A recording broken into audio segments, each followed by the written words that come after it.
Boa tarde a todos, muito obrigado pela presença. É sempre uma animação para mim, em especial, poder tocar ou conduzir esses painéis da Jornada do Investidor. Então, a gente está indo para o 14º painel da jornada, e é um programa que a Fundação lançou no ano passado, com essa finalidade mais educacional, né, voltada para a educação financeira dos participantes. Então, a gente sempre procura trazer convidados selecionados, né, a dedo, e pessoas admiradas por nós, da rede estendida da Fundação, que é o caso do Marcelo Guterman e o Arthur, que estão aqui com a gente hoje. Daqui a pouco eu os apresento. Acho que antes de apresentar o Marcelo e dar um oi para o Arthur, vale dizer que a gente está indo para uma nova fase da jornada do investidor. Como eu disse, o 14º painel.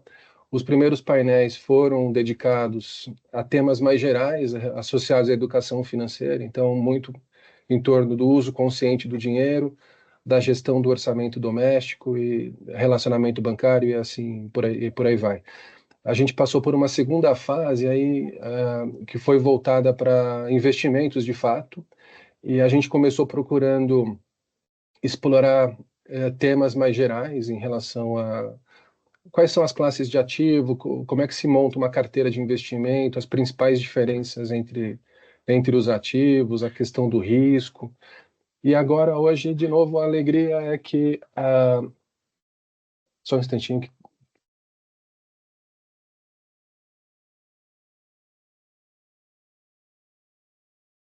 Perdão, minha filha veio aqui querer participar do painel. E, como eu estava dizendo, hoje é uma alegria em especial, porque a gente começa uma nova fase, a terceira fase da jornada, e agora a gente entra nas classes de ativo propriamente ditas, e nada mais natural do que começar pela renda fixa, né? E que talvez seja a classe de entrada, e as próximas reuniões a gente vai falar de outras classes como renda variável, investimento imobiliário, multimercados e assim por diante. Então, com isso, eu quero agradecer a participação do Guterman e do Arthur, que são da Western Asset.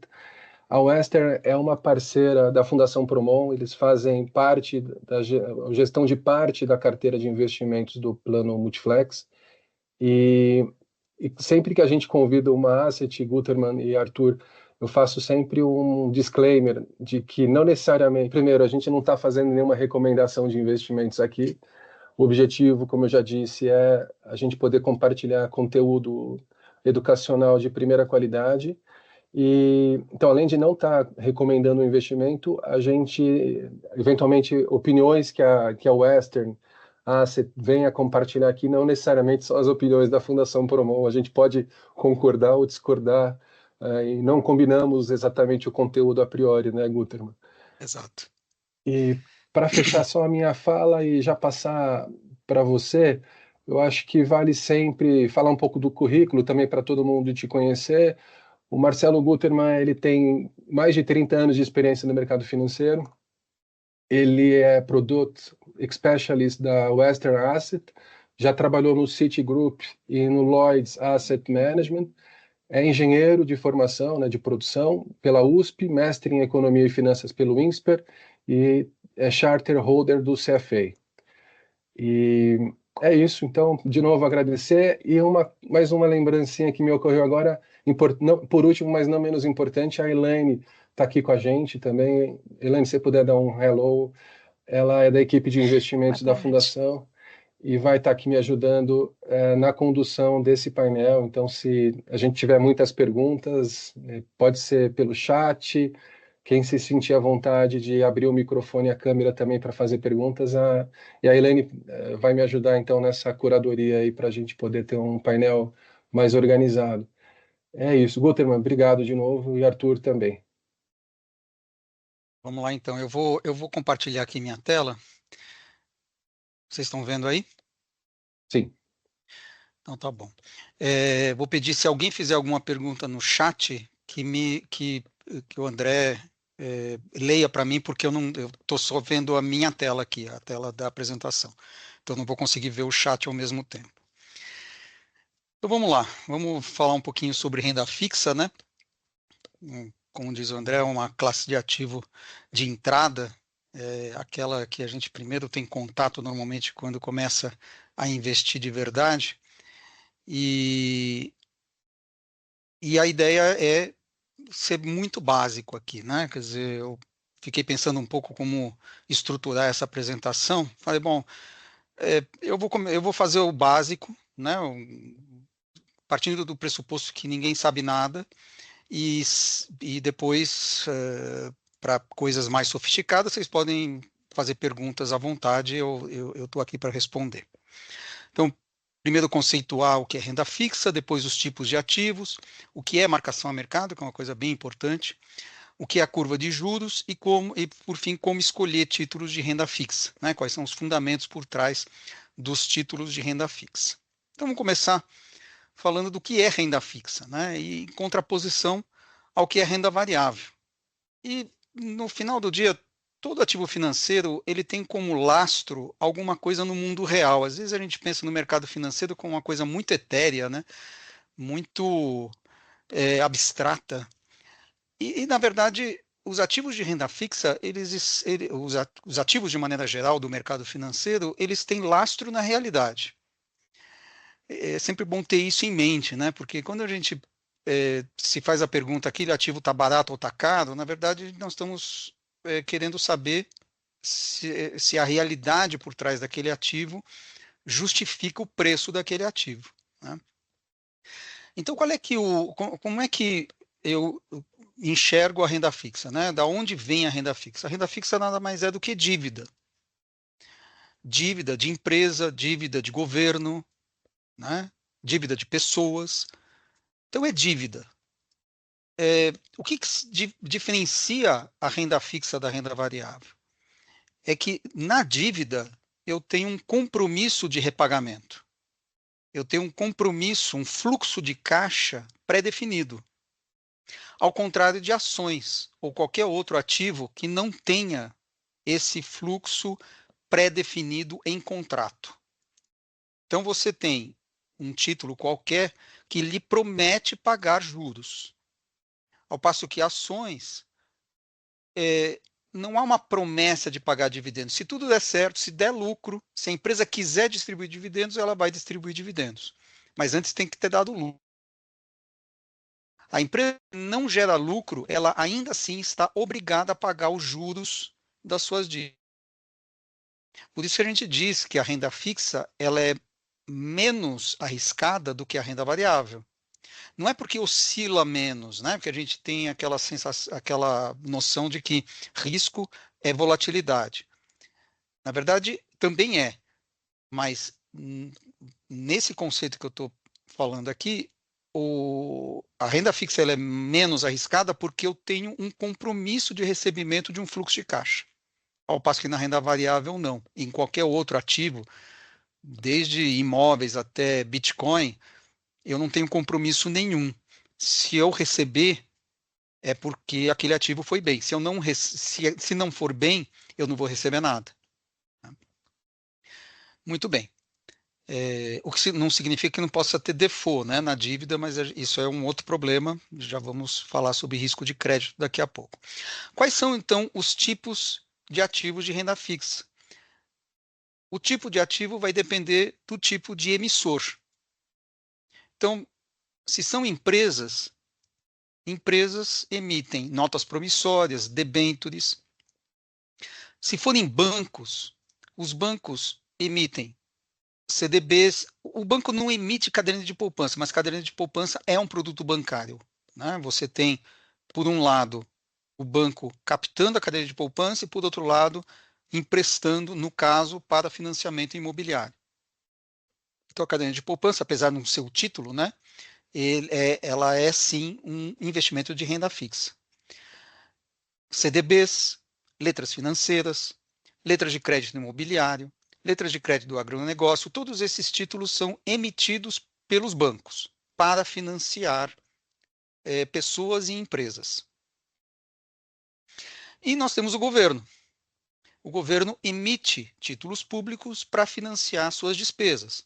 Letras financeiras do Tesouro, que é conhecido como Tesouro Selic, né, no Tesouro Direto, letras do Tesouro Nacional, que são o Tesouro Pré-fixado, notas do Tesouro Nacional Série F, que são também Tesouro Pré-fixado, né, a diferença entre a LTN e NTNF é o prazo, LTN são mais curto prazo, NTNF são prazos mais longos, e tem as notas do Tesouro Nacional Série B, que são o Tesouro IPCA.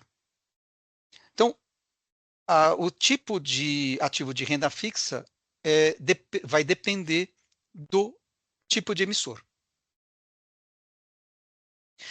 E tem um outro tipo que é mais complexo, que são os títulos estruturados. A gente chama securitizados. São os FDICs, Fundo de Investimento em Direito Creditório, CRIs, Cédulas de Recebíveis Imobiliários, CRAs, Cédula de Recebíveis Agropecuários, os FIAGROS, são os fundos de investimento do agronegócio. Por que esse tipo de título é diferente desses outros anteriores que nós vimos aqui? Porque eles não são diretamente emitidos por bancos ou comércio ou indústrias, né, ou corporações ou incorporadoras, né, imobiliárias. Eles não são emitidos diretamente. Eles vendem um produto para os seus clientes e os clientes compram a prazo. Eles não compram à vista os produtos. Então você vai lá na Magazine Luiza e você compra uma TV a crédito. Então você fica devendo para a Magazine Luiza no comércio. Então você cliente da Magazine Luiza, assume um compromisso de pagar em tantas vezes aquele produto que você comprou. A Magazine Luiza precisa do dinheiro hoje. Então, o que ela faz? Ela pega esses recebíveis, né, esse compromisso que os seus clientes têm de pagar aquela TV, por exemplo, empacota, então, entrega esses recebíveis por uma entidade chamada securitizadora, ela empacota esses recebíveis e vendem esses títulos securitizados no mercado, dentro de um FDIC, por exemplo. Se for uma incorporadora, vai fazer isso com os recebíveis dos compradores dos apartamentos, ou de um aluguel de shopping, assim por diante. Se for recebível agropecuário, são os clientes da entidade aqui agropecuária. Tanto faz. O fato é que você tem um compromisso do cliente dessa atividade, dessa empresa, de pagar, e esse compromisso é empacotado numa estrutura chamada título securitizado. Tá? Então, esse é um outro tipo de ativo de renda fixa mais complexo. O mercado financeiro é bem criativo, né? A gente tem várias formas de implementar as ideias, né, de investimentos. Outra forma de classificar os tipos de ativo de renda fixa é através do seu indexador, da forma como aquele fluxo de caixa que eu tenho direito é pago para mim.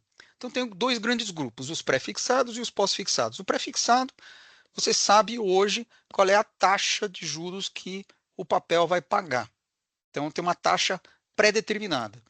São exemplos LTNs, o Tesouro Pré-fixado, NTNF, e os CDBs pré-fixados. E eu tenho a grande gama dos pós-fixados, que eu tenho um indexador.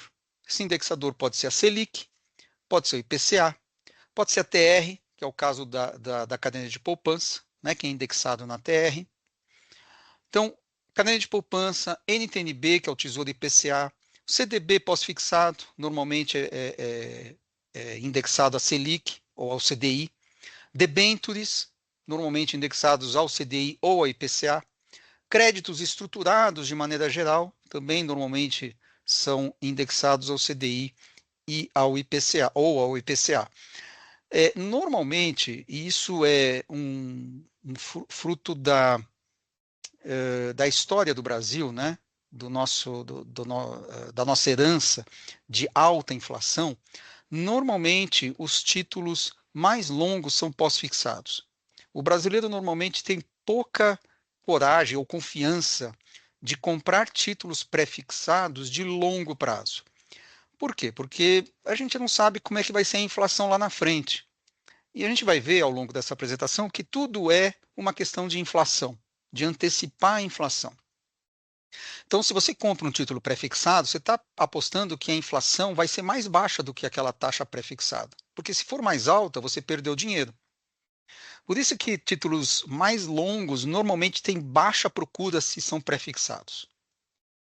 Então, essa é a lógica aqui por trás, porque os títulos pós-fixados são grande parte, inclusive da dívida do governo. Hoje a dívida do governo é alguma coisa, só uns 35% são pré-fixados. O resto é tudo ou pós-fixado Selic ou pós-fixado IPCA. Muito bem. Marcação a mercado. A marcação a mercado é o termo que nós usamos para dizer quanto vale aquele título hoje no mercado. Então, se eu compro um título hoje no mercado, eu vou pagar o que ele vale. Amanhã, a depender do movimento das taxas de juros, esse título pode valer mais ou pode valer menos. E essa é a grande confusão que se faz quando as pessoas pensam em renda fixa, que, aliás, é um nome muito infeliz. Porque renda fixa dá a impressão de que é fixo, né? Eu não vou perder. Já que eu tenho, eu comprei por uma determinada taxa de juros, deveria só se valorizar, e não é verdade. Então, o termo renda fixa é muito ruim. Ele vem do inglês fixed income, mas esse income é a renda que você recebe, porque lá fora, né, os títulos de renda fixa, eles recebem, aqui alguns também recebem dessa maneira, cupons, né, eles vão recebendo ao longo do tempo. Por isso que é o income, né, a renda que você vai recebendo, como se fosse um aluguel do papel. Por isso chama fixed income. Aqui no Brasil foi traduzido como renda fixa e dá essa impressão de que é fixo, o que não é. Então vamos ver um exemplo. Vamos pegar aí Tesouro Direto, né? Isso aqui é uma tela do dia 12 de julho último. 3 títulos, Tesouro Prefixado 2027. A taxa que estava sendo negociada na época, no dia 11,39. O investimento mínimo, o preço que a gente paga por esse título e o vencimento. IPCA+, vencimento 2029, estava sendo negociada a IPCA mais 6,17, vencimento em maio de 2029. E o Tesouro Selic, 2020, 0,0786, vencimento em março de 2020. Então, como é que se chegou nesses preços unitários aqui? Através de um cálculo de valor presente. No caso do prefixado, nós temos um valor final do título e eu trago a valor presente por uma taxa de juros, que é essa taxa de juros aqui, o 11,39. Então, aplicando a formulinha, eu tenho um prazo de 620 dias úteis, ou 2,46 anos até o vencimento. Então, de 12 de julho de 2024 até 1 de janeiro de 2027, eu tenho mais ou menos 2,46 anos de prazo em dias úteis. Então, a gente sempre está aqui se comunicando em dias úteis. R$1.000 é o valor final do tesouro prefixado, tá? Por definição. Eu sempre vou receber R$1.000 lá na frente, no vencimento. Divido pela taxa de juros elevado a 2,46, né? Então a taxa de juros é 11,39, e vou chegar mais ou menos em 766,90. Tá? O cálculo do pós-fixado, no caso IPCA e Selic, é só um pouquinho mais complexo, porque como eu tenho um indexador, que eu chamo aqui tecnicamente de VNA, que é o valor nominal acumulado. Tá? Então isso aqui é o indexador. No caso do Tesouro IPCA é o próprio IPCA, no caso do Tesouro Selic é a Selic. Então eu multiplico por um fator de ajuste do título, a depender do indexador. Então vamos ver. No caso do Tesouro IPCA, eu tenho 4,81 anos até o vencimento. o preço, o valor final do título é R$1, lá na frente. E o indexador é 4.298,71 para esse dia 12 de julho. De onde saiu esse número mágico aqui? Lá no ano 2000, esse número começou como 1.000 e foi sendo atualizado pelo IPCA desde então e chegou hoje a 4.298,71. Essa é a lógica. Então, todo dia esse número é atualizado pelo indexador, por isso que a gente fala que multiplica pelo indexador. E divide pela taxa de juros. 6,17% elevado ao número de anos, né? Vai me dar mais ou menos o 3.225,02, aproximadamente. Então, notem que mesmo o título pós-fixado, ele tem uma parcela pré-fixada. Esse 6,17 aqui é pré-fixado. Você percebe que eu estou trazendo a valor presente pela taxa. Assim como eu fiz no pré-fixado aqui, eu também estou trazendo a valor presente pela taxa do título. Então, essa conta aqui me mostra que o título pós-fixado tem uma parcela pré-fixada. Por isso é que a gente está vendo, esse ano estava terrível, né? Quem comprou Tesouro IPCA está sofrendo, porque as taxas de juros, essa taxa pré-fixada aqui está subindo, e apesar de ser um título atrelado ao IPCA, indexado ao IPCA, ele está perdendo dinheiro. Hoje, quem comprou no início do ano, hoje, provavelmente tem um valor, se não menor, né, mas muito menor do que o IPCA do período. E com o Tesouro Selic, exatamente a mesma coisa. Eu tenho 2,63 anos até o vencimento desse título, o indexador é 15.073,67, então eu peguei a Selic lá do ano 2000, né, valia 1, e aí eu fui atualizando pela taxa Selic até hoje. Deu 15 mil, bastante, né? E divido pela taxa de juros, essa taxa de juros também é pré-fixada. Então notem, mesmo num título Selic, que em tese não tem risco, né? Só que tem, porque se essa taxa de juros aqui, além da Selic, ela subir, eu vou perder dinheiro também nos títulos atrelados à Selic, no Tesouro Selic. E no CDI também. Posso perder, pode ter rentabilidade negativa. E às vezes acontece. Não sei quantos de vocês estavam no mercado, ou eram investidores, ou eram sequer nascidos em 2002, quando houve a chamada crise dos fundos DI, né? Porque antigamente não era obrigatória a marcação a mercado. Depois dessa crise de 2002, a CVM obrigou todos os fundos a marcarem os seus títulos a mercado, mas antes disso não era. Então, os fundos contabilizavam os títulos pela curva de juros. Não tinha essa conta aqui. Era simplesmente todo dia acruava um pouquinho para cima. Então, não tinha volatilidade. Beleza, só que ano de eleição, mercado nervoso, essa parcela aqui começou a subir. Chegou, para vocês terem uma ideia, a 3%. Então, hoje, você vê, é 0,0786, é quase nada. Chegou a 3%. Ou seja, quem tinha esses títulos perdeu dinheiro, e os fundos DI tinham esses títulos.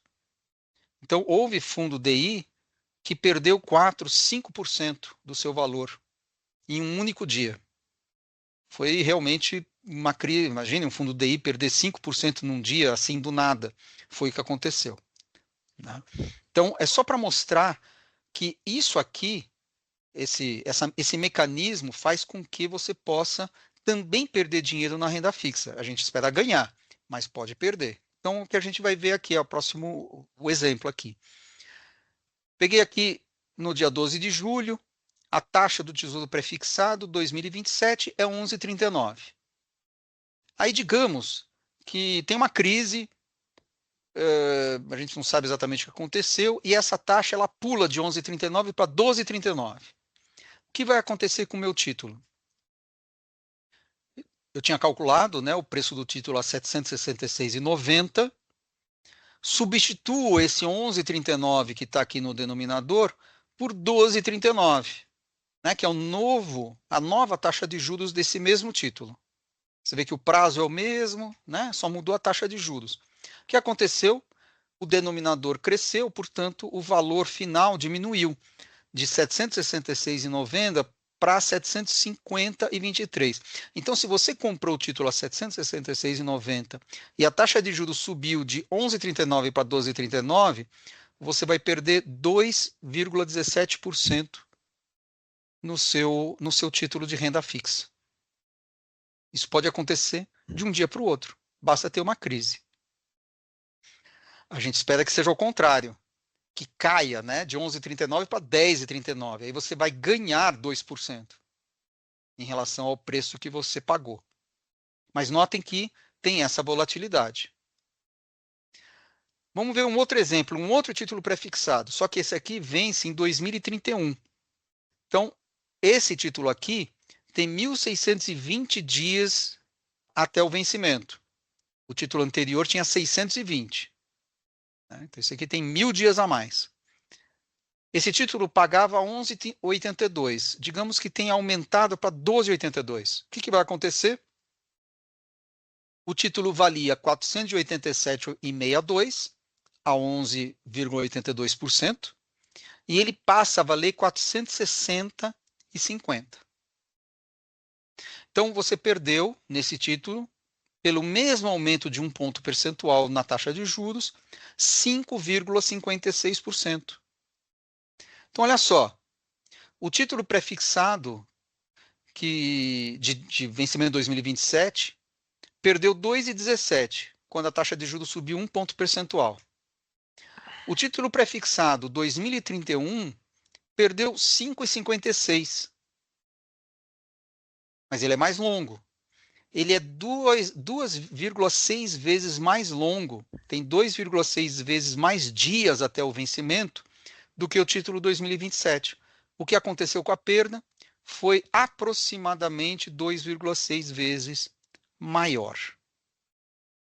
Então, a perda ou ganho é proporcional à duration do título. Então, duration é um nome técnico que fala sobre o prazo de vencimento. Não é exatamente o prazo, porque se você tem um título que paga cupom, né, que paga que nem uma NTNB, vai pagando lá de 6 em 6 meses, né, o cupom, a duration dele é menor do que o prazo, né, porque você vai recebendo o fluxo de caixa antecipadamente. A duration é igual ao prazo quando você não tem esse cupom, quando você vai receber o valor do título só lá no final, só lá no vencimento.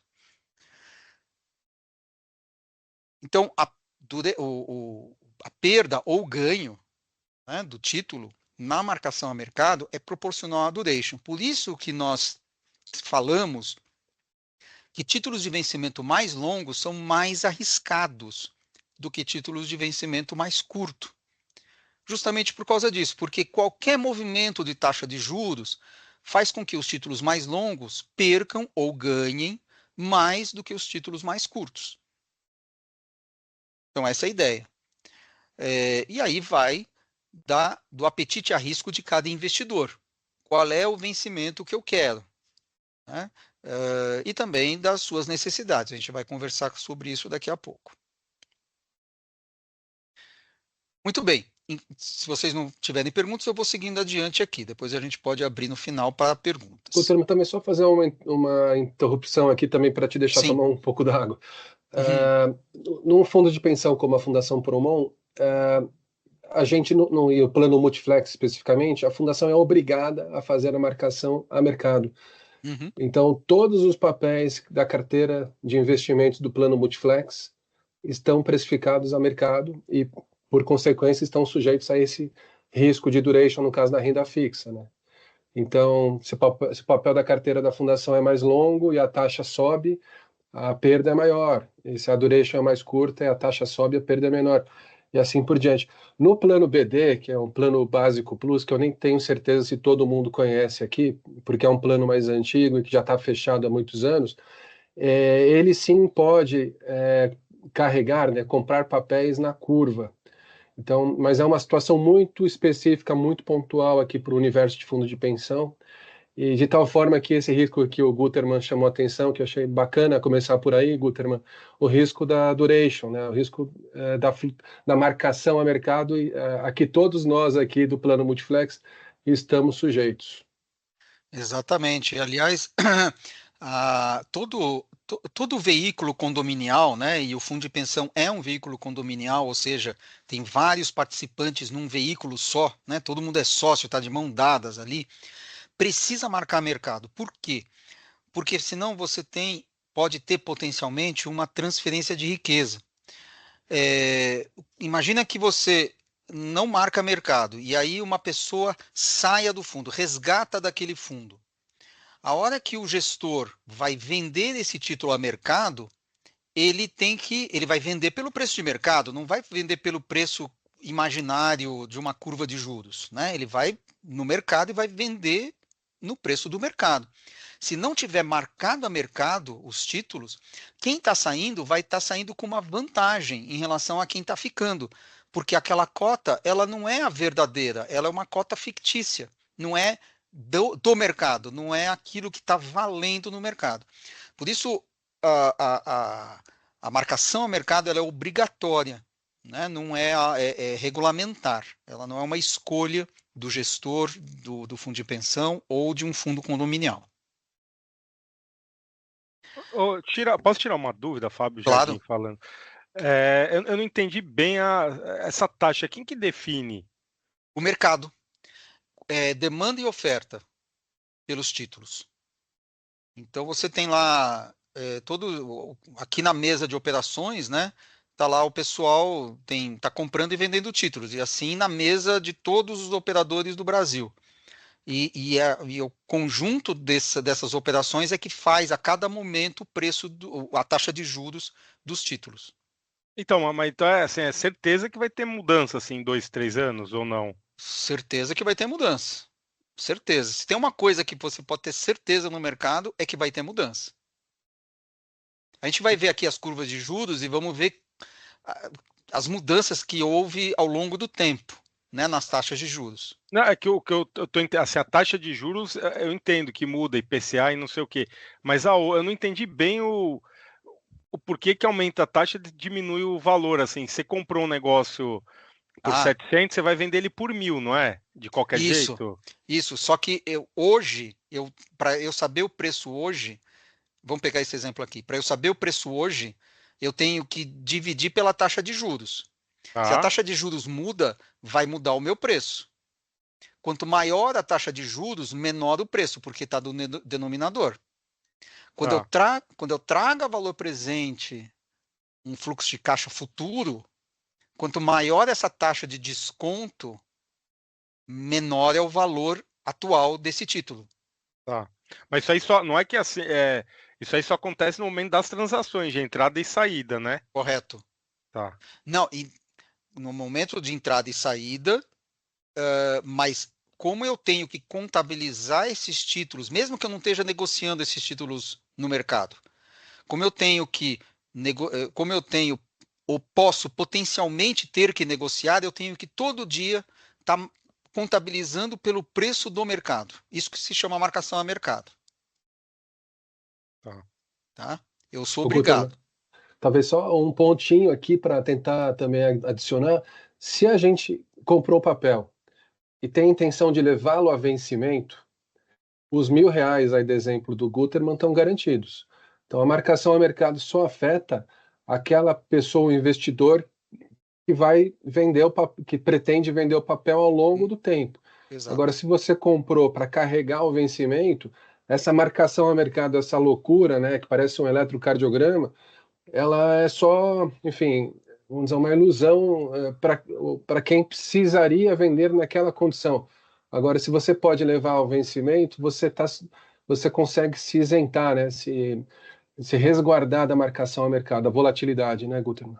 Correto. Isso vale para o investidor individual. Então, digamos que você, como investidor individual, compre um papel no Tesouro Direto. Então, você segura esse papel até o vencimento, você vai receber os seus R$ 1.000 lá na frente. Pode a taxa de juros subir, cair, ter tiroteio no mercado, você vai receber os seus R$ 1.000 lá no vencimento. Ponto.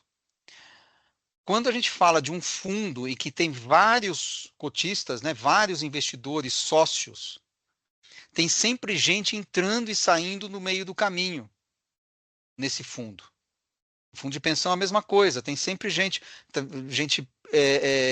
recebendo benefícios, gente nova entrando. Então você tem uma movimentação desses cotistas no meio do caminho. E aí não tem jeito, eu tenho que comprar e vender títulos no mercado para fazer face a essas entradas e saídas de cotistas, né? Então aí não tem jeito, não é que eu não consigo levar até o vencimento, porque eu sou obrigado a comprar novos títulos e sou obrigado a vender títulos para servir os cotistas que estão entrando e saindo. Tá, entendi. Obrigado. Imagine. Vamos lá, então vamos avançar aqui justamente nesse vai e vem, né, dos títulos, das taxas de juros no mercado. Então a gente vai introduzir um conceito importantíssimo, que é o de curva de juros. O que é a curva de juros, né? Que na verdade é um nome que se dá ao conjunto das taxas de juros dos títulos a depender do seu vencimento. Então aqui, esses dois exemplos aqui são de títulos públicos.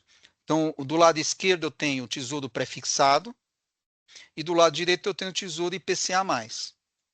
No dia, a curva de juros no dia 12 de julho, último.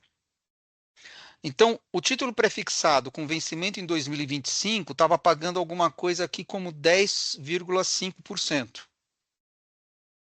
O título prefixado vencimento 2026 estava pagando algo como 11,10%. O título prefixado com vencimento em 2027 estava pagando 11,35 mais ou menos. E assim por diante. O título com vencimento em 2031 estava pagando quase 11,80. A gente viu no exemplo anterior, né? Era quase 11,80 de taxa de juros prefixado. Então eu vou plotando num gráfico todos os vencimentos num determinado dia. Isso é a curva de juros. Mesma coisa no IPCA+. Então o título que vence lá em 2024 estava pagando IPCA mais quase 7,80. Com vencimento em 2026, estava pagando IPCA mais 6,35, alguma coisa assim, né? Com vencimento em 2030, IPCA mais 6, um pouquinho abaixo de 6,20. E assim por diante até o 2055. Hoje o título mais longo é o 2055, está pagando IPCA mais 6,20. Ok? Então esse é o conceito da curva de juros. A partir desse conceito, nós vamos começar a avaliar os movimentos das taxas de juros no mercado. Então, olha só. Peguei aqui, são 4 curvas de juros, em 4 datas completamente diferentes. A primeira é no dia 21 de março de 2017. Lá atrás. Faz mais de 7 anos, né?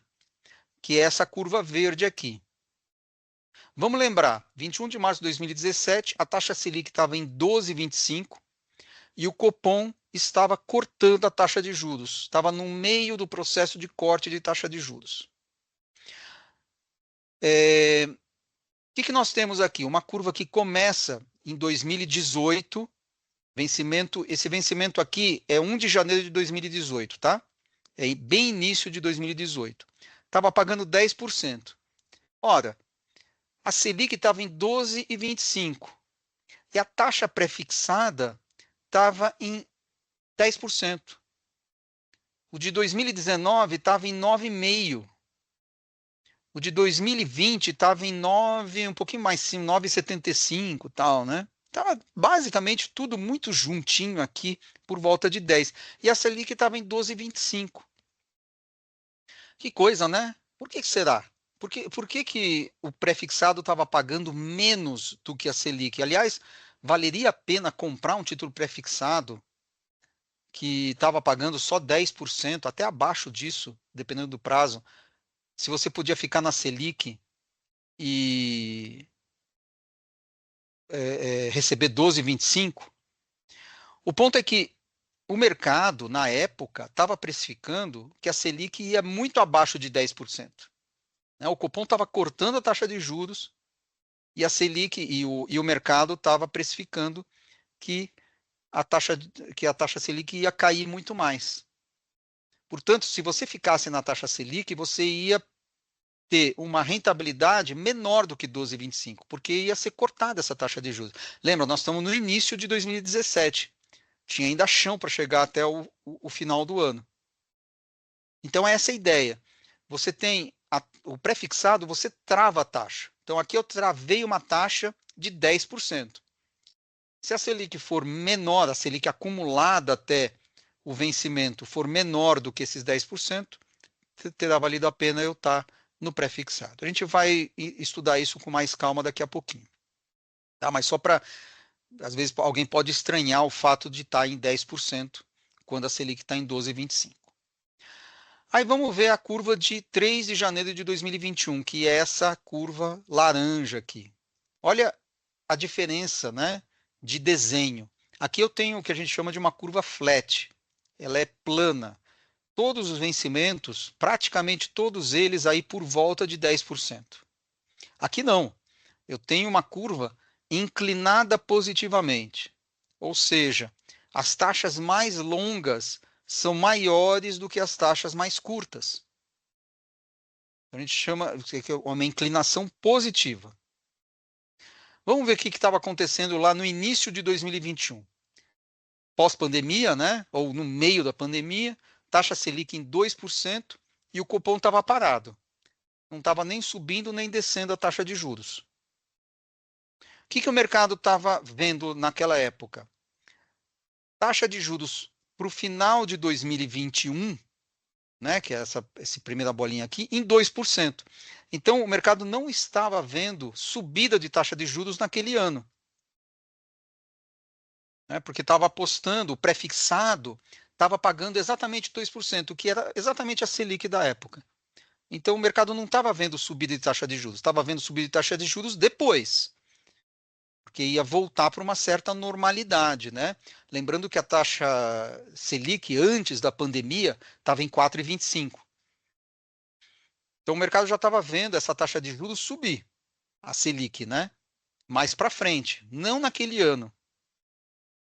Bom, o mercado errou redondamente, porque em 2021, a Selic, no final de 2021, estava em 9,25. Olha só, por mais que o mercado tivesse tentado antecipar essa subida de Selic, errou feio, né? Porque subiu muito mais do que o mercado estava imaginando.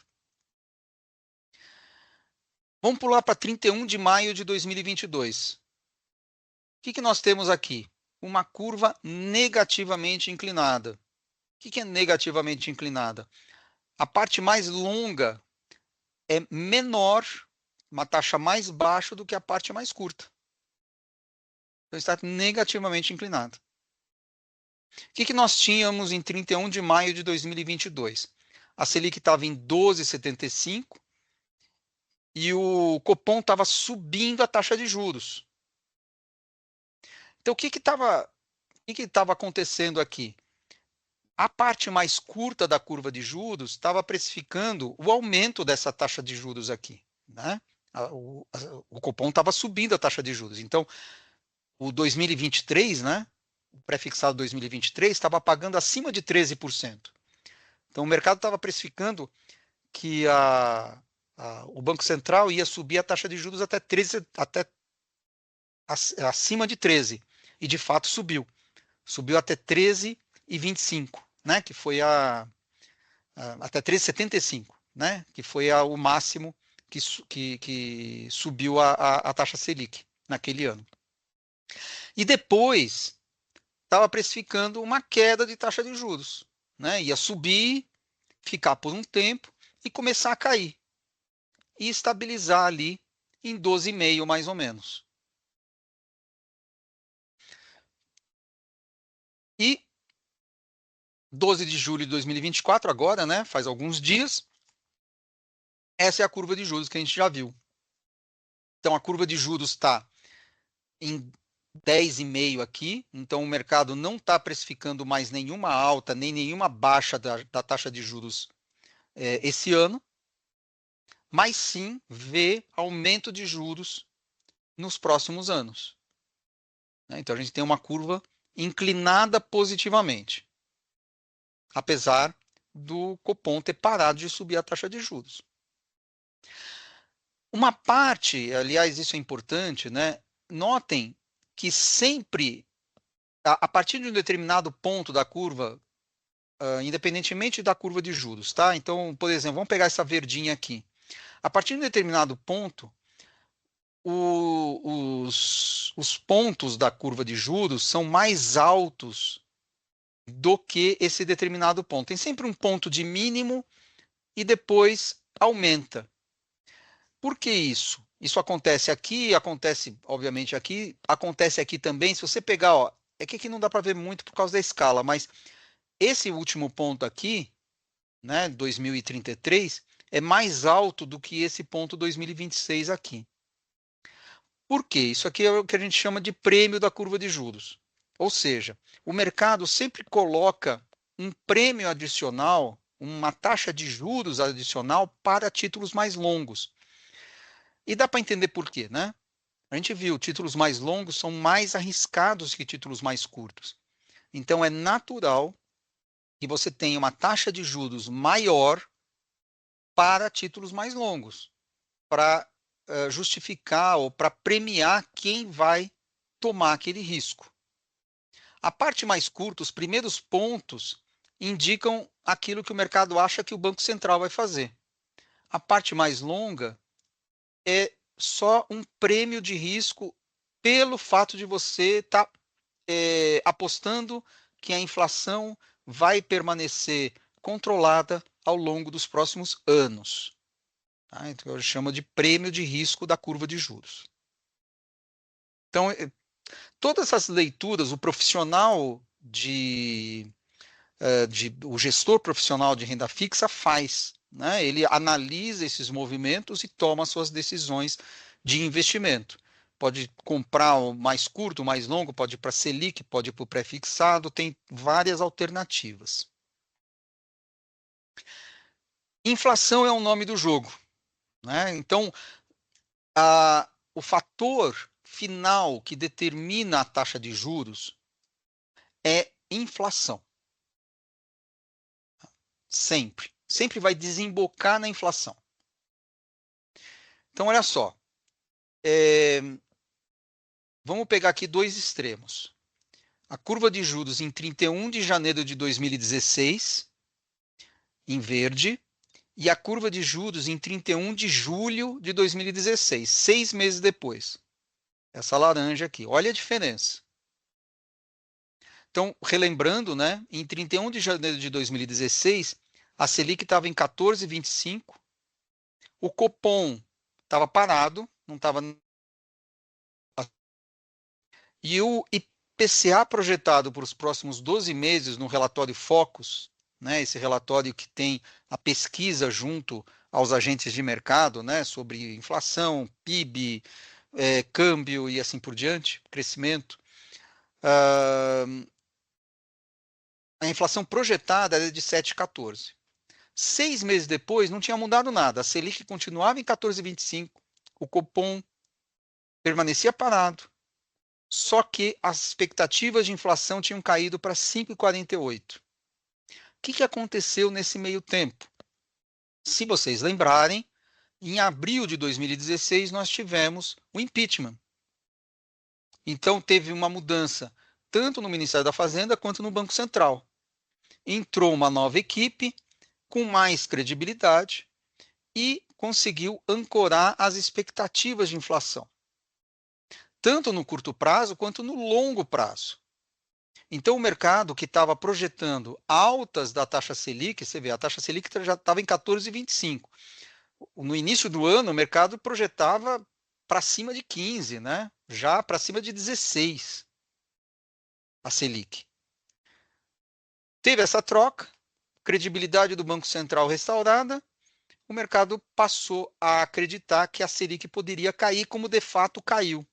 Né? Ao longo a partir de 2016 e ao longo de 2017, a taxa de juros veio caindo, ela foi cair até 6,5%. Desse patamar aí. Então, você vê o mercado precificando uma queda da Selic aqui.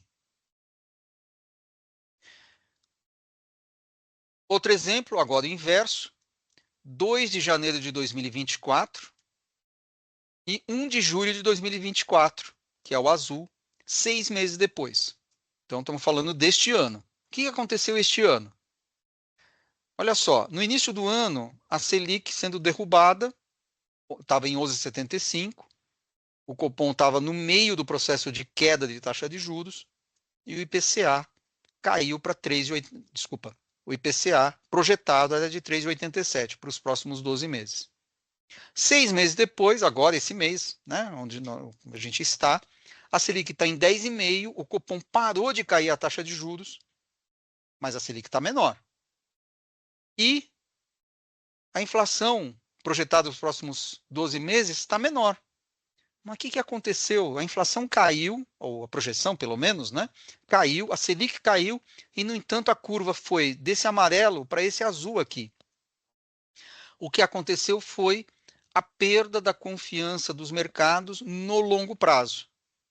Então, lá no início do ano, o mercado estava precificando uma Selic abaixo de 10%. Como é que eu sei isso? Analisando a parte mais curta da curva de juros, olha só, está abaixo de 10%. Hoje, o mercado está precificando uma Selic acima de 10,5%. Basta ver essa parte mais curtinha aqui da curva de juros. Mas o que eu quero chamar a atenção é para a parte mais longa, né? Essa parte aqui, os vencimentos mais longos. Subiu muito. O que aconteceu? Perda de confiança na capacidade do governo de controlar o déficit fiscal.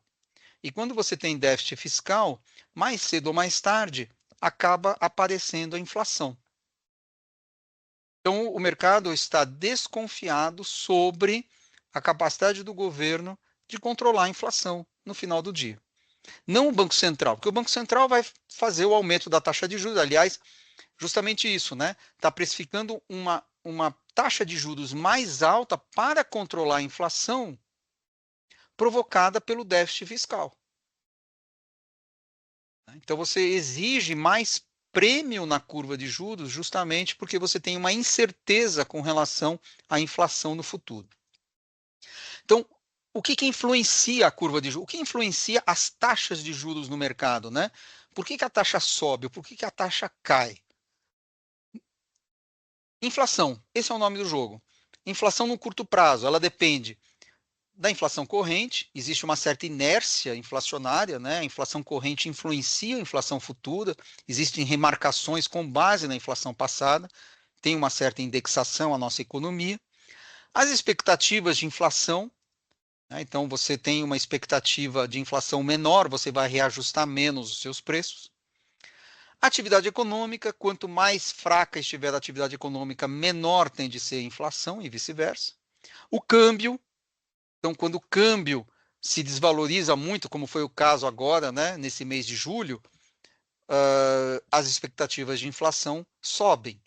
Né? Tem muito preço no mercado que depende do câmbio. E choques globais de maneira geral. O Fed vai subir ou não, vai cair ou não a taxa de juros. Né? Guerra na Ucrânia, enfim, tudo isso acaba influenciando a inflação no curto prazo. E vai influenciar essa parte mais curta da curva de juros, os vencimentos mais curtos. Agora, os vencimentos mais longos são influenciados pela expectativa de inflação no longo prazo. E isso aqui é basicamente o risco fiscal ou o risco país. Né? Porque é isso que vai me dizer da capacidade do governo de manter a inflação controlada no longo prazo. Então, tudo isso influencia as taxas de juros, né? Então, a pergunta que foi feita bom, mas de onde sai essa taxa de juros? Justamente dessa avaliação dos agentes econômicos sobre todos esses fatores. E todos estão o tempo inteiro procurando se proteger da inflação, no curto, no médio e no longo prazo. E o resultado dessa interação entre os agentes econômicos produz as taxas de juros. Então, muitas vezes a gente tem essa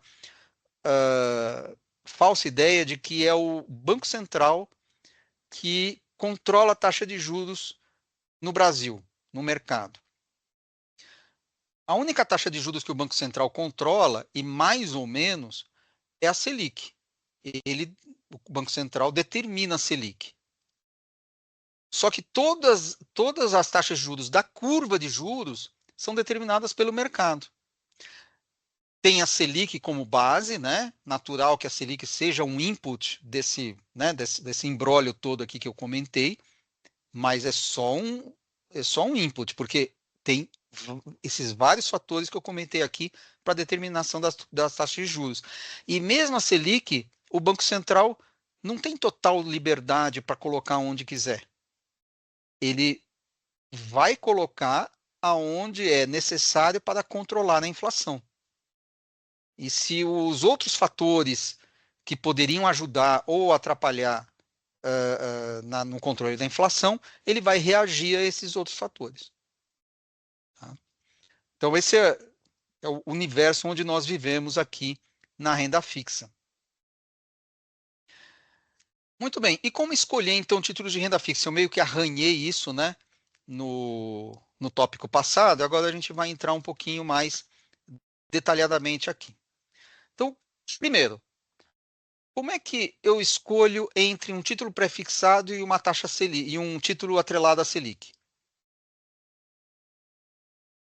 Voltando, por exemplo, do Tesouro Direto, que eu mostrei, eu tenho um título prefixado comprado em 12 de julho de 2024, pagando 11,37, né? Desculpa, 11,39. Tem um errinho aqui. Vai vencer no dia 1 de janeiro de 2027. Então, eu vou receber durante todo esse período aqui, com certeza, né? Porque o Tesouro não vai me dar calote, com certeza eu vou receber 11,39. Beleza. Aí eu tenho uma Selic, e a rentabilidade do Tesouro Selic, ele é função da taxa Selic de hoje até o vencimento, né? A taxa Selic acumulada. Veja, a taxa Selic hoje é 10,5, mas eu não sei quanto vai ser no futuro. Ela pode ser mais alta, ela pode ser mais baixa. E o que eu vou receber no Tesouro Selic é o acumulado da taxa Selic ao longo do tempo. Então, hoje vale 10,50. Quanto vai ser esse acumulado? Eu não tenho nem ideia. Então, o que eu faço? Eu assumo uma hipótese, por exemplo, que a taxa Selic vai se manter em 10,5% até o final do ano, até 31 de dezembro. Isso é uma hipótese, tá? Pode ser que esteja certo, pode ser que esteja errado. É só para a gente trabalhar aqui a ideia. Bom, 10,5. Só que eu não sei quanto vai ser a Selic de 31 de dezembro até o vencimento do papel, que é 1 de janeiro de 2027. Tenho 502 dias aqui. Cálculo aproximado. Para eu igualar esses dois fluxos aqui eu fiz a conta com 11,37, tá? Deveria ser 11,39. Para eu igualar esses dois fluxos, o fluxo da Selic, né, e o fluxo do prefixado, eu tenho que usar 11,37 aqui. Então, 10,5 vezes 120 dias, mais x, que é minha incógnita, vezes 502, é igual a 11,37 no período todo. Esse x dá 11,58. Então, eu vou ganhar... Por que eu faço essa conta aqui? Porque eu quero saber o break-even, ou seja, quanto tem que ser a Selic para ser indiferente eu comprar o título prefixado ou a taxa, ou o Tesouro Selic. Indiferente. Né? Então, se, hipótese, o Banco Central mantiver a Selic a 10,5 até o final do ano e depois subir até 11,60 no período seguinte, tanto faz eu comprar esse pré-fixado a 11,37 ou o título, o Tesouro Selic. E aí eu faço o meu raciocínio. Para eu comprar o pré-fixado, eu tenho que apostar que essa Selic aqui vai ser menor do que 11,58. Para eu decidir comprar o pós-fixado, ou seja, o Tesouro Selic, eu tenho que apostar que essa taxa aqui vai ser maior do que 11,58, porque aí esse conjunto aqui vai ser maior do que 11,37. Então é assim que eu escolho, né, entre o título pré-fixado e o título atrelado à Selic. No fundo é uma aposta. A Selic vai ser maior ou menor do que o pré-fixado? Quanto maior ou menor? Eu tenho que fazer essa continha aqui para decidir entre uma coisa e outra. Mesma coisa o IPCA. Pré-fixado ou IPCA? Os dois vencendo em 2035. Então, olha só. O pré-fixado está pagando 11,69 nesse período aqui, nesse vencimento. E o IPCA+, está pagando IPCA mais 6,12. Então, o IPCA, que a gente chama de break-even, né, que iguala os dois fluxos, é 5,57. Então, se o IPCA for menor do que 5,57 de hoje até maio de 2035, é tempo, hein? É tempo. De hoje até maio de 2035, eu devo comprar o pré-fixado, se eu apostar que o IPCA vai ser menor do que isso aqui, ao ano, né? De hoje até 2035, ao ano, 5,57. Hoje a inflação, como vocês sabem, está em 4%. E o relatório Focus diz que vai cair para 3 e alguma coisa. Se eu apostar que o IPCA vai ser maior do que 5,57, eu deveria comprar o Tesouro IPCA+. Tá? É uma aposta também. Se eu sou pessimista com o Brasil, isso aqui não vai dar certo, a inflação vai explodir e tal, eu compro o Tesouro IPCA.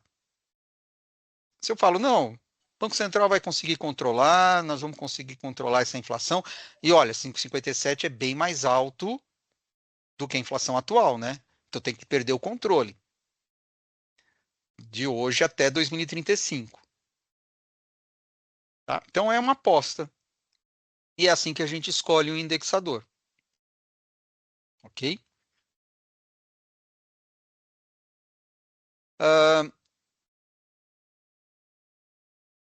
Como escolher títulos sem imposto? Então aqui a continha, né? E aqui é uma conta relativamente simples, né? De como eu deveria comparar títulos com imposto e sem imposto. Isso vale para a cadeia de poupança também. A cadeia de poupança, às vezes, ela é menosprezada, né? Com razão, obviamente, mas é um investimento sem imposto. Então, a comparação ela tem que ser feita sem imposto também. Né? Você precisa tirar o imposto do título que tem imposto. Então, olha só, eu tenho um título pré-fixado 2027, 11,34. E eu tenho uma LCA do BTG Pactual, também vencimento em janeiro de 2027, mesmo prazo de vencimento, pagando 9,80. O 9,80 é menor que 11,34, mas espera aí, esse aqui é um título sem imposto de renda. Então está aqui a tabelinha do imposto de renda.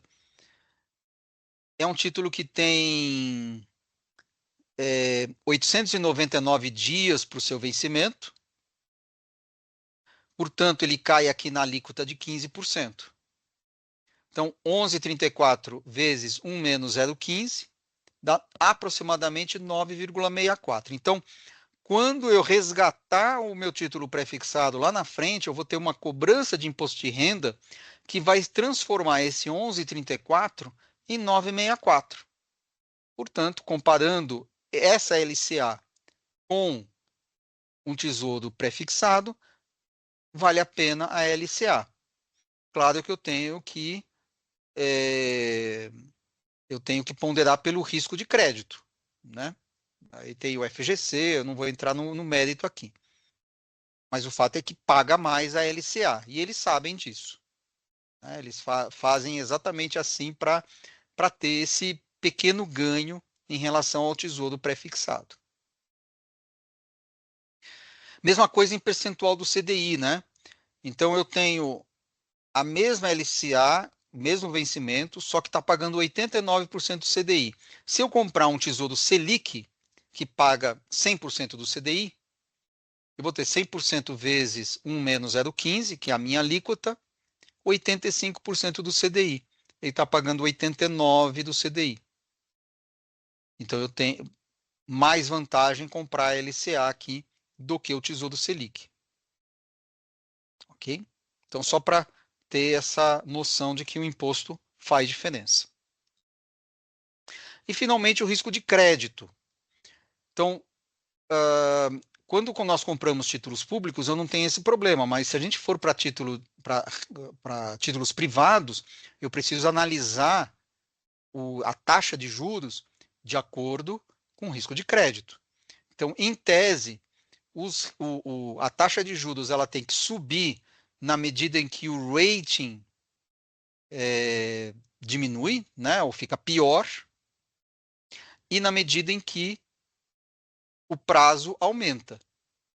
Então, títulos com rating pior tem que pagar mais, títulos mais longos tem que pagar mais. Então, eu pego 2 títulos, por exemplo, AAA, Transmissão Paulista e Petrobras. Petrobras vencendo em 2035, Transmissão Paulista vencendo em 2046, está pagando mais. Então tá ok. Títulos com ratings diferentes no mesmo prazo. Então Petrobras, Aegea e Origem. Origem é uma elétrica também. Então, na medida que vai piorando o rating, vai aumentando a taxa de juros. Tudo isso são exemplos reais que eu peguei no site da XP. Hidrovias é mais curtinho, apesar de ter aqui, né, difícil de analisar, porque você tem, ele é mais curto, mas tem um rating pior do que a Egea. Então, o que vale mais no rating ou prazo? Então, é mais difícil de analisar aqui. Agora, aqui tem uma inconsistência, né? Você tem Equatorial, mesmo rating da Egea, mais longo, pagando menos. Pagando menos do que a Egea. A Egea está pagando 7,25, a Equatorial 6,20. Por que isso? Porque o rating não diz tudo. O rating é uma forma meio grosseira de classificação de risco de crédito. Para você, de fato, analisar risco de crédito, precisaria entrar nos meandros das empresas, porque o rating não é tudo. Ele, grande parte, mas não é tudo. Esse quadro aqui é o que o pessoal chama de quadro de migração de rating. Ele é da Standard & Poor's. Tá? É migração de rating de 1 ano. Então, na média, isso aqui é um histórico dos ratings da S&P. Então, na média, um AAA no ano seguinte, digamos, hoje, julho de 2024, você tem lá um papel AAA. A chance de ele permanecer AAA daqui a 1 ano é 91%, quase 91%. A chance dele de ter um downgrade para AA é 8%. Histórica. A chance de dar default é 0. Não material a chance. E assim por diante. Então você tem um AA, a chance de manter em AA é 91%. Pode ter um upgrade, né? Pode ser um downgrade, e assim por diante. Guterman, deixa eu te interromper aqui um minutinho, por favor. A gente Pois tem não. um comentário aqui no chat, né? Acho que trazendo um pouquinho, talvez mais no slide anterior, né? Então, a gente tem aqui o seguinte comentário do Souza, ele fala assim: boa tarde, agradeço a didática apresentação do Marcelo e também a excelente iniciativa dos colegas da FPPS por estes painéis financeiros. Um comparativo que fiz entre o índice IPCA acumulado ao ano, né, de 2011 a 2023, e a previsão do Focus 2, 3 anos à frente, também acumulado ao ano, no mesmo período, mostra que a previsão do Focus tem subestimado significativamente a inflação real. No acumulado em 12 meses, o índice Focus equivale ao IPCA menos 1,2%. Gostaria, se possível, de encaminhar este gráfico dos índices acumulados. Este seria um motivo para evitar este risco nas aplicações pré e priorizar as aplicações IPCA+. E ele coloca Desculpa, aqui entre parênteses, né? Indo obrigatoriamente até o vencimento. Qual é o prazo que ele fez esse estudo? Repete para mim. Ele colocou aqui o período de 2011 a 2023, ele fez esse comparativo, né? E aí excelente. Ele trabalha ali no acumulado de 12 meses à frente. Muito bem, e está absolutamente correto. É verdade que o IPCA foi subestimado pelo Focus nesse período. Isso é absolutamente real. Por quê? Porque nós começamos a década passada com um Banco Central mais leniente, o mercado demorou a cair a ficha, né, para isso, foi subestimando o IPCA durante 2 anos, e só depois é que foi, né, alcançando. E essa de alguma maneira, esse é o mecanismo, quando você tem um desequilíbrio fiscal, esse é o mecanismo para você queimar a dívida, né? Você tem uma surpresa negativa inflacionária, porque aí os agentes ficam para trás e acaba queimando dívida, né? O fato de você estar prefixado, você perde dinheiro. Então, esse é o mecanismo. Isso aconteceu no início da década passada e isso aconteceu agora na pandemia. Então, lembra que eu comentei que o mercado estava precificando uma Selic lá parada em 2% e, na verdade, acabou o ano em 9%, 9,25%, justamente porque o mercado subestimou, assim, muito o IPCA pós-pandemia. Então, você teve 2 períodos fortes de subestimação de IPCA. Eu acho que nesse período de 2011 até 2023, né, o único período em que o IPCA foi superestimado foi logo depois, foi no início do governo Temer, né, em que tinha uma certa inércia, tal, o mercado não estava acreditando muito na queda da inflação, e a inflação caiu de cabeça, né, tanto que 2017 a inflação acabou abaixo do piso da meta do Banco Central. Né? O Banco Central errou a inflação mais para baixo, não para cima. Então, mas foi um período muito curto. Então, é verdade isso que ele está falando. Isso vai se repetir no futuro, né? Porque, ok, no passado é verdade. Ter ficado no pré-fixado teria sido melhor e no IPCA porque você ia errar.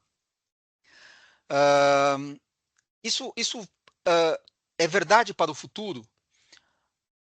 É uma aposta. Né? Pode ser que sim, pode ser que não.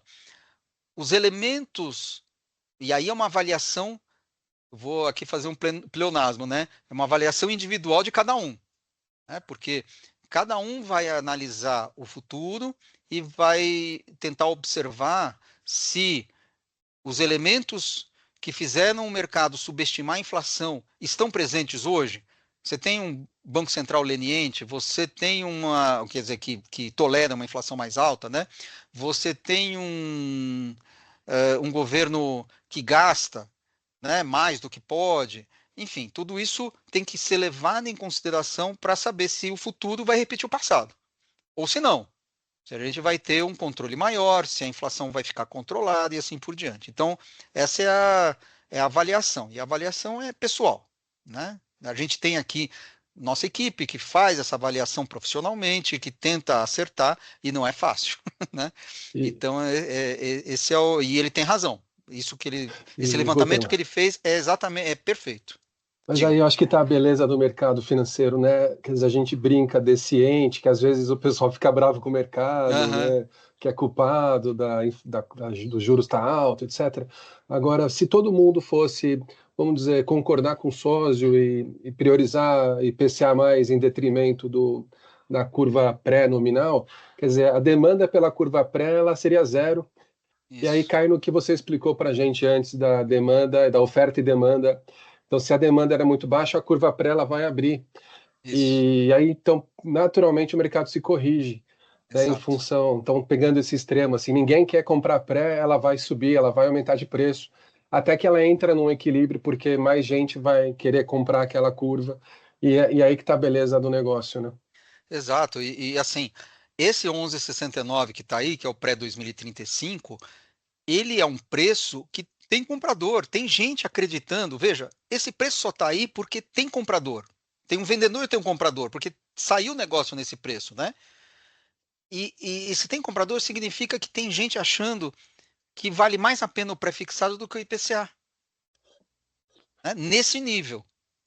Pode ser que não seja esse nível, pode ser que seja mais alto amanhã, mas hoje tem gente achando que o pré é melhor do que o IPCA, porque senão não sairia nesse preço, sairia num preço mais alto. Né? Teria até chegar num preço, né, como o André falou, que alguém se sente atraído. Né? Pô, não, tá bom, eu não acredito muito nesse governo, pô, mas nesse nível de pré-fixado eu acho que já tá bom. Eu acho que já dá para arriscar. Né? E o mercado vai se equilibrar em algum nível. E a gente não falou aqui também para não complicar muito a vida, mas não necessariamente a gente precisa comprar, né? A gente pode vender, né? Então tem o dado e Sim, o tomado, né? Então dá para se ganhar exato, dinheiro de várias formas, né? exatamente. Tem derivativos, enfim. Aí, como eu disse, o mercado financeiro é bem criativo. Tem bastante coisa. E aqui eu só queria chamar a atenção, né, para esse quadro, porque isso aqui é estatístico, mas o problema são as exceções, né? Americanas, por exemplo, era duplo A e deu default. Então, é assim, é, problemas acontecem e a gente nunca sabe de onde eles vão sair. Essa aqui é a verdade, né? E aí eu vou fazer aqui o meu merchan, né? Porque afinal, desculpa, André, mas vocês notaram, né? O grau de dificuldade e sofisticação que pode chegar ao mercado de renda fixa. E os fundos de investimento são um veículo, né? Quando a gente investe em renda fixa, que pode ser melhor do que comprar títulos solteiros, né? Então, por quê? Primeiro, porque tem diversificação, principalmente quando a gente fala de crédito, né? Às vezes a gente compra títulos de crédito, vai escolher um ou outro, não sabe exatamente qual escolher, é tanta opção, tal. Num fundo de crédito, você tem uma diversificação, você tem muitos títulos lá dentro, né? Porque o tamanho permite. Então, isso é uma grande vantagem do fundo de investimento. Liquidez. Novamente, fundo de crédito ou título de crédito, não tem liquidez, né? Você vai pagar um pedágio para sair e tal. E no fundo de crédito você tem liquidez. Né? E mesmo em títulos mais longos, tal, que às vezes eventualmente você precisa de liquidez e não tem, né? Naquele preço, um fundo de investimento lhe dá liquidez. Expertise, isso que eu falei, né? O gestor profissional acerta sempre? Não, longe disso. Não tem, não temos bola de cristal. Mas a chance de ele acertar é maior do que a chance de um leigo acertar fazendo os seus próprios investimentos. Né? É tudo questão de probabilidade. A chance dele acertar é maior porque ele se dedica a isso, dedica mais tempo, tem mais recursos, tem consultoria, tem uma série de coisas que lhe permitem tomar decisões mais bem informadas. Não é garantia de sucesso, é uma questão de probabilidade de acerto. E, finalmente, a conveniência, né? Porque é só comprar uma cota de fundo, você tem a conveniência de ter todas essas características num instrumento só. Então, aqui os nossos fundos de investimento, né, que estão aí no mercado. Diga. Deixa eu te colocar aqui mais uma pergunta do José Tadeu, ele coloca Pois aqui. não. O rate de uma empresa é o único no mercado ou varia em função do agente financeiro? Como saber se existem outras americanas no mercado? Você vai saber quando existir outras americanas quando explodir. É que nem não tem jeito. Americanas foi um caso muito particular, porque foi fraude. Né? Então eu não tomaria Americanas como exemplo de nada. Né? Assim, a fraude você só vai descobrir depois da fraude. Até tem, eventualmente, pessoas que começam a desconfiar. Eu vou dar o exemplo aqui do Madoff. Quem não assistiu a série do Madoff, está na Netflix. Deve assistir. Ele enganou muita gente esperta no mercado, ele enganou muita gente durante muitos anos, e era tudo fake, ele fazia relatórios contábeis fake, era tudo fake. E teve um analista que começou a desconfiar dos resultados. Ele denunciou para a CVM deles lá, escreveu artigo, ninguém deu ouvidos para o cara. Foi impressionante, ninguém deu ouvidos para o cara. E foram descobrir que o cara estava correto anos depois. Né? Então, uma coisa que posso te garantir, a próxima fraude a gente não vai descobrir, só quando estourar. Agora, tirando essa questão de fraude, por isso que eu não gosto de falar de Americanas, quando uma empresa ela começa a ter problemas, né, normalmente os ratings reagem depois, não antes. As empresas de rating, né, por isso que a gente vê rating de uma maneira muito com muita reserva, né, porque as agências de rating elas reagem muito lentamente, tanto para subir o rating quanto para cair o rating. Então, uma empresa que está ficando mais frágil, a empresa de rating vai rebaixar lá na frente. Por isso que é importante, quando a gente tem um investimento em risco privado, ter um gestor profissional. É aí que mostra o seu valor, porque a gente consegue antecipar isso de alguma maneira e tentar se desfazer do papel antes. É mais difícil, né? Porque mercado de crédito tem pouca liquidez, tal, mas pelo menos você tenta fazer alguma coisa. Tá? Não sei se eu respondi a pergunta. Eu acredito que sim. Obrigada. Então é isso. Basicamente, perguntas e respostas, e eu estou à disposição. Maravilha, Guilherme. Acho que, poxa, você foi a pessoa certa para falar sobre renda fixa, viu? Com a sua didática, você conseguiu falar. Acho que são temas áridos, né? Tem conta. Eu sei que tem gente que vê a equação na tela, já deve ter calafrios, mas você conseguiu passar por, acho que por tudo praticamente. Aí fica. Se a pessoa quiser aproveitar os últimos minutos, ou Paulo Marshall, Elaine, se puder pegar. Deixa eu comentar aqui, então. O Paulo Marshall coloca assim: com relação à Americanas ser exceção, como você comentaria os casos de Magalu e Azul? Magalu, em princípio, não teve problema, né? Quem teve foi Via Varejo, né? Via Varejo é que teve uma recuperação extrajudicial. Magalu não teve nada, mas o que não significa que os preços dos títulos não tenham caído, né? Porque justamente o mercado precifica, que nem é marcação a mercado aqui também, né? O mercado precifica uma probabilidade maior de default lá na frente. Então o preço do título ele cai, mas não significa que a empresa tenha, porque o default ele é um evento binário, né? Ou a empresa pede a recuperação judicial ou não pede, né? Mas até pedir, ela pode se deteriorar, que foi o caso da Magazine Luiza. Isso, ele destaca exatamente esse ponto. Ele fala que já desvalorizaram horrores nos últimos 12 meses, né? Quer dizer, não a questão do default, mas a desvalorização do ativo. Sim, exato. E aí é uma aposta. Você pode pensar assim, olha, se eu apostar que a empresa não vai quebrar, lá na frente eu vou receber.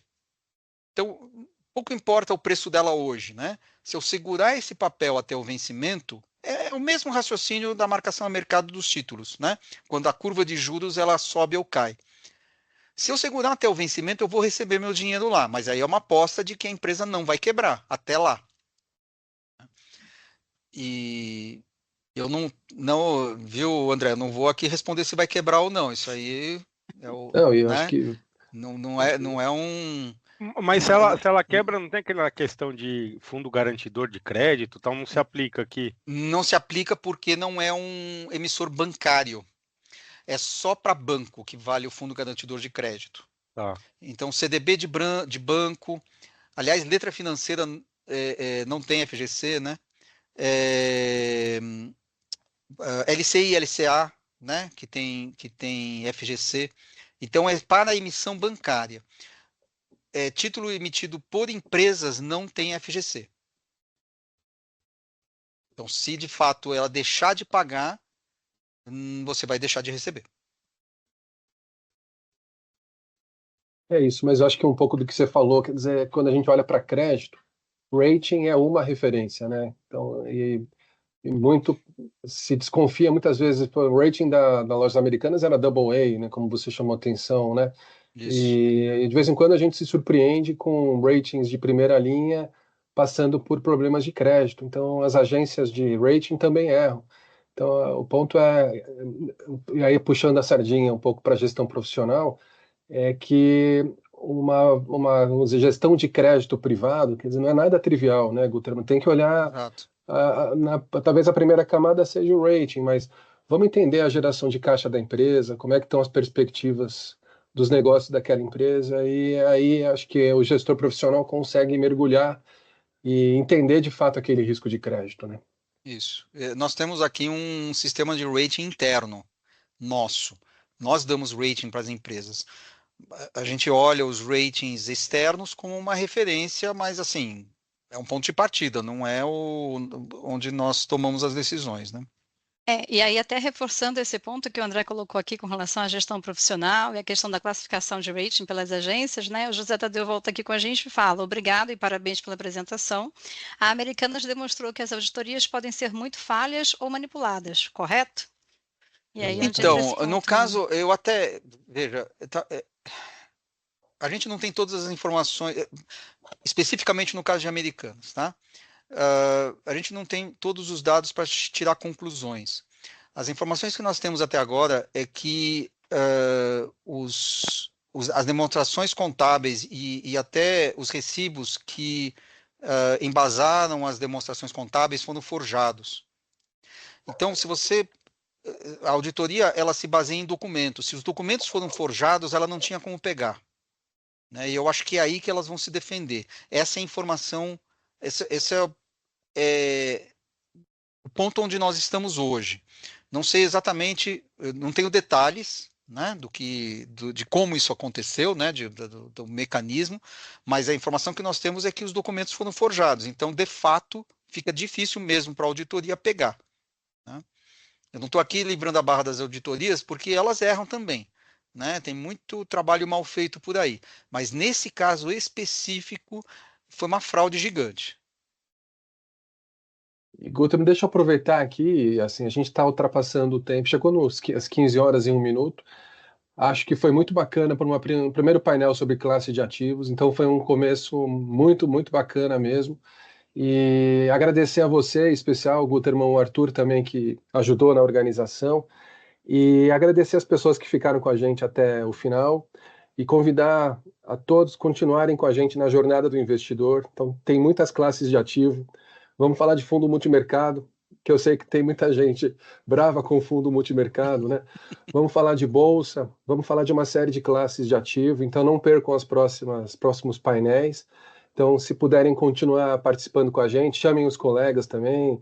Acho que o painel de hoje ele é uma síntese, Guterman, do que a gente propõe aqui a fazer nessa jornada do investidor, que é trazer conteúdo de qualidade, a gente poder discutir os assuntos de interesse das pessoas, né?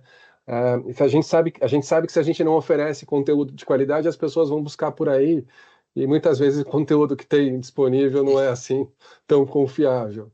Então é isso. Obrigado a você, Guterman, a todos. E eu vou colocar um slide aqui no final, que é a pesquisa de satisfação. Convidar todo mundo que preencha, usa aqui o QR Code para ir direto para a pesquisa, uma pesquisa rápida, e ajuda a gente, primeiro com feedback sobre os painéis, e também com sugestões de temas para as próximas rodadas. Então, se quiserem falar de algum fundo, algum tema em específico, fiquem à vontade. Guterman, obrigado. Eu que agradeço e conte conosco sempre que precisarem. Exatamente. Obrigado, viu, André, pela oportunidade de novo, como eu disse no começo. Esperamos participar dos próximos. Se a pesquisa de satisfação sair um bom resultado para a gente aí, obviamente. Então, a gente aguarda os próximos convites. Estamos sempre à disposição de vocês. Muito obrigado a todos. Boa semana. Boa semana. Obrigado. Tchau, tchau. Obrigada, pessoal. Tchau, tchau.